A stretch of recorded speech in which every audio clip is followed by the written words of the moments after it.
Hello, everybody. Hello. Welcome to January 2023. I hope everything is seeing you good on this 13th of January. We got our questions, and as you know, every Friday we do a Q&A. The questions come from video comments, Instagram, Facebook, and things that are emailed. So let's get started. So let's talk about taxes and 1099. So I am not a tax professional, and you should consult a tax professional for your tax questions. For myself, I live in Texas and I hold back 22% out of every $100. So $22 out of every 100 made is set aside in an account for taxes. Um, and you get deductions and things like that from work equipment, space, utilities, phone, and stuff like that as well. Now, I use TurboTax to file my taxes, so it's simply click this, click this, click this. One moment. Oh, raspberry tea. So, if you use a tax professional, I would keep track of all of your deductions and print them out. I just put them in a manila envelope and then throughout the year, and then just look at it at the end of the year, beginning of the new year. Okay, how many streams of income do I have? So I have base income, work income, social media income, and that's pretty much it. So I have about 3 streams of income, a couple from jobs, and then social media. I know a lot of people who work 2 work from home jobs, one full time, one part time. Um, so it's a lot of people are doing differing incomes. Okay, how do you choose between a W 2 set schedule or a 1099 flexible schedule? Well, there's a couple of things to keep in mind. One, a W 2 set schedule does come with benefits, and most 1099s do not. So you need to look at the benefit angle. If you are already covered by benefits, then that is great. A set schedule is just that. It is set in stone.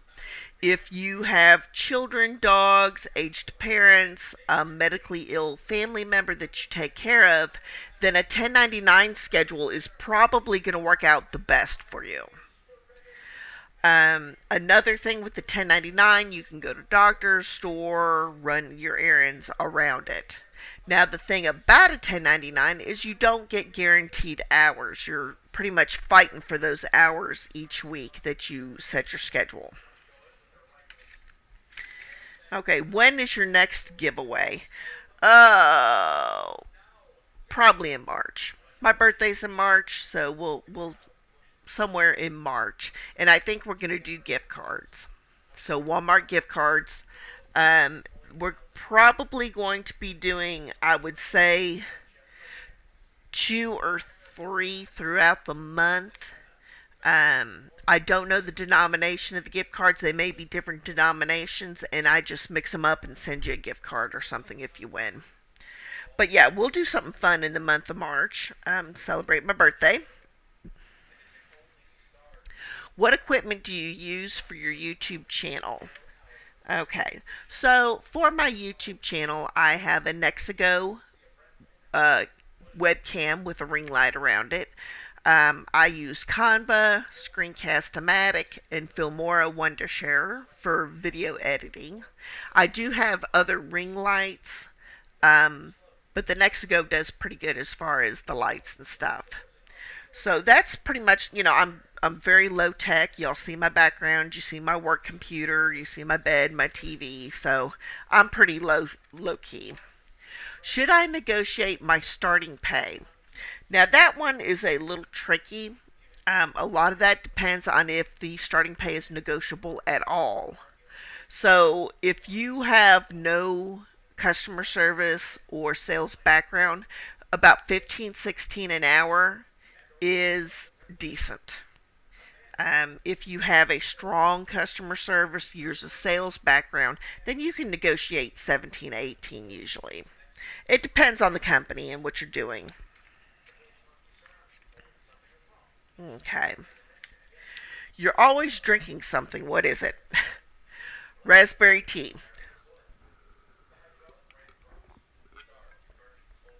So I drink raspberry tea, peach tea, and I drink coffee.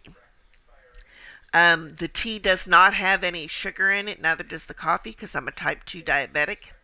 But as a type 2 diabetic, I also suffer from being dehydrated during certain times of the year and having allergies too. So I always keep one cold drink, and I don't have my coffee with me right now. I will next video, I promise.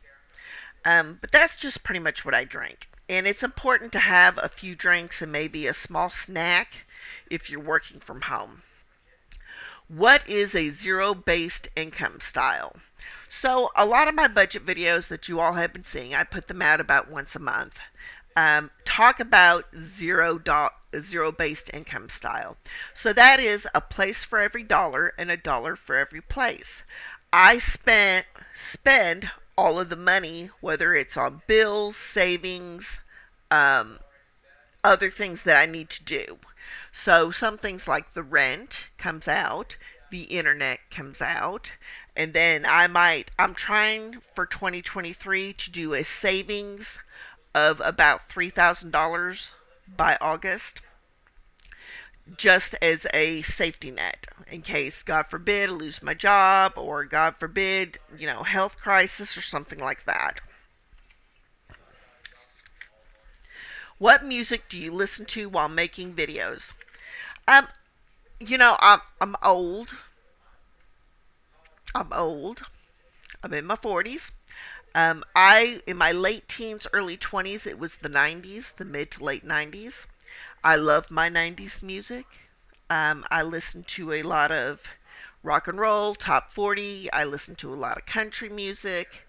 A lot of music during that time period really shaped my musical tastes.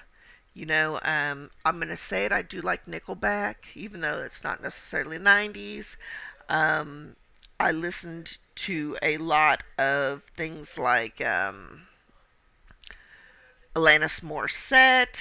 I listened to like Jody Messina for country music. Shania Twain was wonderful. She really shaped a lot of things. Um, so Faith Hill, just a lot of different music. And of course, Alanis Morissette. Okay, we're going to do one more.